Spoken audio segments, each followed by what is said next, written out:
Henry has returned to Hong Kong after serving in the US military for years. Looking to start a career as a teacher, he goes to his former school named Tak Kai Secondary. The principal finds that Henry doesn't have experience in teaching, but after being shown a recommendation letter from a higher official, he is given the job.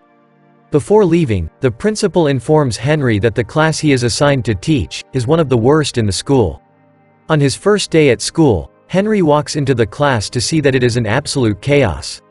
Where some students are sleeping, others are singing, some are playing video games, while some others are cooking ramen on a portable stove.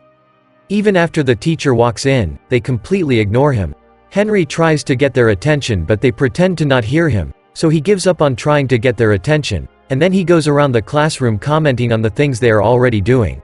The students who are cooking are asked to eat less ramen, because it contains too much sodium.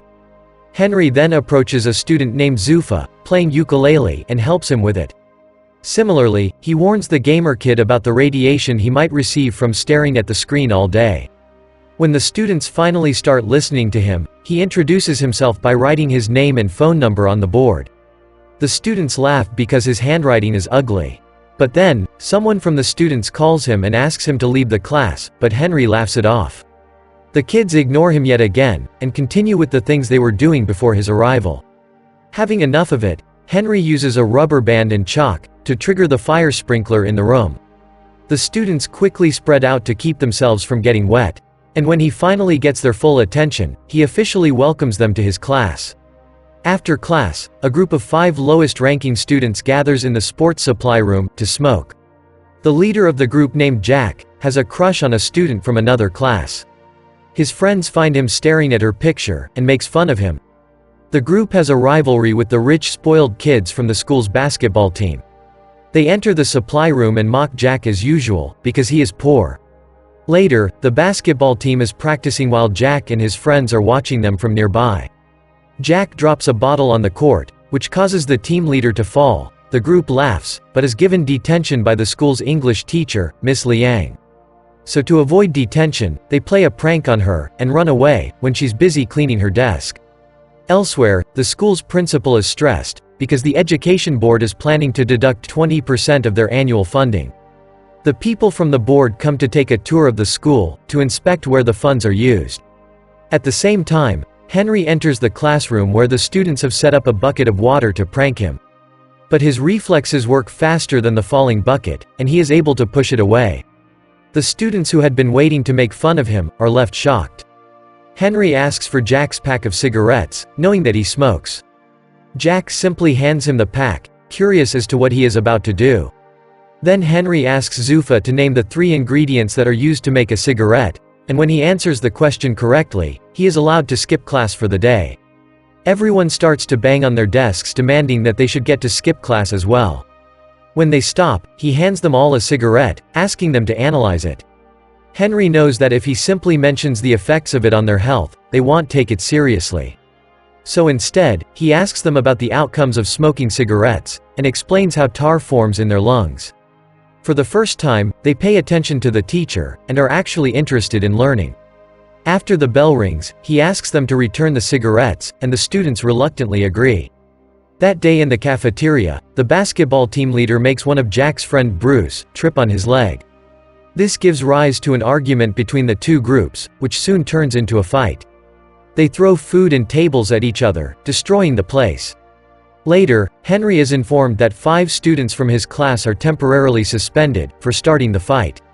Henry finds Jack fighting his opponent in the hallway and stops them. On being asked to calm down, Jack accuses the school of being unfair to the poor kids, because the rich kids get no punishment. That day after school, Henry goes through the files of the 5 students to find out more about them. The first kid is Zufa, the son of a Pakistani immigrant, who is always discriminated against because of his race, and is often accused of stealing by the policemen in his neighborhood. Zufa's only wish in his life is to become a musician. The second student is a girl named Dinan, who was a disappointment to her father ever since her birth, because he always wanted a son. Her entire life, Dinan has been trying to gain her father's respect. She even cut her hairs to a shorter length, and played with cars to pretend to be a boy. Yet her father doesn't care about her, while he treats her younger brother like a prince. Then there are brothers named Bruce and Chris. Their mother ran away with a man when they were only kids, which turned their father into alcoholic. The brothers only had each other to rely on while growing up. Chris became obsessed with video games to escape the reality, while Bruce worked hard in a grocery store to make money for the family. Lastly, Henry is unable to find information about Jack's family background. In the following scene, we see Jack at a restaurant working as a waiter. An MMA bettor named Jianying arrives at the restaurant with his business partners. When Jianying isn't looking, Jack steals his fancy lighter, but is caught. Jianying's men beats him up as he checks his ID, but after finding out that he is a student, he gives him some money and offers him a job as their food delivery man. Somewhere else, Henry visits Zufa's home, and finds him running away from his father and his associates, after stealing a ticket. He helps him at first, but after finding out why he is being chased, he takes the father's side. Then he and Zufa come to hang out at a bridge. To motivate Zufa into doing whatever he wants, Henry sings with a band performing in the streets. Moments later, Zufa joins him, and sings in front of people for the first time, since being bullied at school years ago. Meanwhile, Bruce and Chris's father comes home late as usual, and orders them to bring him a beer from the store. But when the brothers refuse, he yells at them to get out of his house.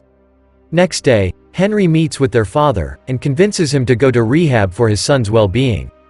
In the meantime, Denon's father brings her a bag full of makeup products, and asks her to act like a girl for once. Denon is mad at him for always making her feel like she is not good enough. She applies the makeup on her younger brother, and sneaks out of the house with the car keys. She is about to drive away in her father's car, but is stopped by Henry at the right moment. He tells her that driving without a license is illegal, and suggests an alternative. So for that, they go to a go-kart racetrack. Henry also invites Denon's father, and makes them race. The father and daughter show no mercy to each other during the race, and eventually ends up outside the track.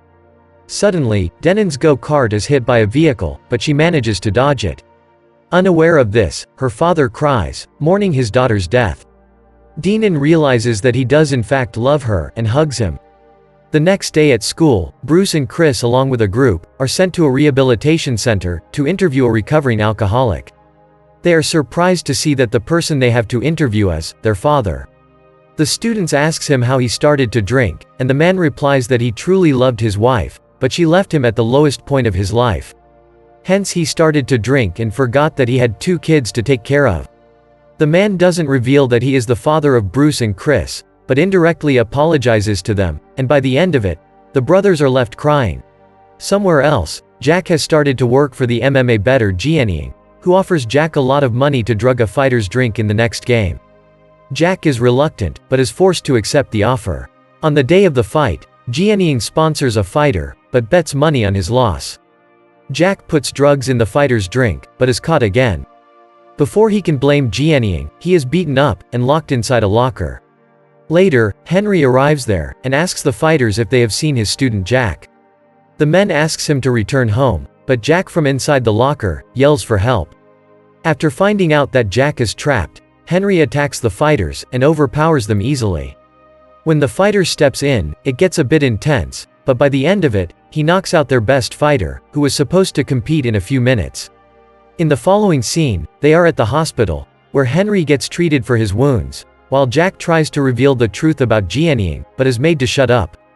The news makes it to the television, and Henry starts being known as the man who beat up a professional fighter, to save his student.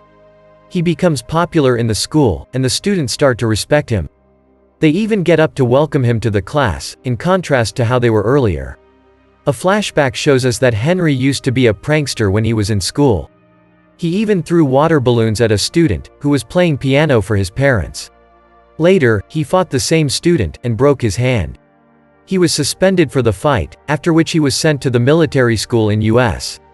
Starting that day, the students pay attention when Henry teaches in class, and study hard for the upcoming college entrance test. Everyone is doing great, except Bruce, who has grown addicted to pills. It turns out that while Chris played video games to avoid his family problems, Bruce started doing drugs. And because of this, he does very badly in the mock entrance test. Henry promises to help him, but Bruce grows more depressed with time, and eventually, he jumps off the balcony of his house. He is rushed to the hospital and goes into a coma. The media, for their own benefit, twists the news and blames Henry and the school for what Bruce did. The officials from the education board interview Henry and decide to revoke his teaching license. When he packs his things and leaves the school, the students chases after him, asking him to stay. They are heartbroken by his absence, but they know that they should do well in their upcoming exam to make Henry proud. From that day on, they study twice as hard to prove to the board that Henry is a good teacher. On the day of the test, Jack, along with all his classmates, gets a text from Henry, asking them to meet in the school an hour before the exam. When the students gather, they find out that it was Jianying's trick, to keep them confined in the school, so they won't make it to the examination hall in time. He is doing this to teach Henry a lesson. A while later, Henry arrives at the school, and finds about Jianying's plan. He lets the students free, and fights all of Jianying's people, to stop them from harming the kids. They escape, and quickly makes their way to the examination hall, while Henry fights Jianying. During the fight, Jianying reveals that he was the kid who Henry had thrown water balloons at when he was a kid. It turns out that ever since Henry broke his arm, he wasn't able to compete in a big music competition. Ever since the incident, he hasn't touched a piano, and blames Henry for breaking his dreams. Henry tries to apologize but is attacked yet again. They struggle to get a hold of a knife. And at last, Henry gets the chance to kill him, but he doesn't do it. He asks for forgiveness for what he did when he was a kid, and walks away. The students makes it in time, and completes the test. Few weeks later, they all pass with flying colors. Jianying starts to play the piano again, but has a lot to practice before he gets as good as he used to be. Bruce recovers soon, and promises to attend the next year's entrance test. The principal is also delighted, because the board decides to give them a 20% bonus funds, because their students did very well in the entrance test. Henry returns to teaching, and does the fire sprinkling trick on the new batch of students. This is where the movie ends. Subscribe to the channel if you love movies, like and share the video, we appreciate it. See you again.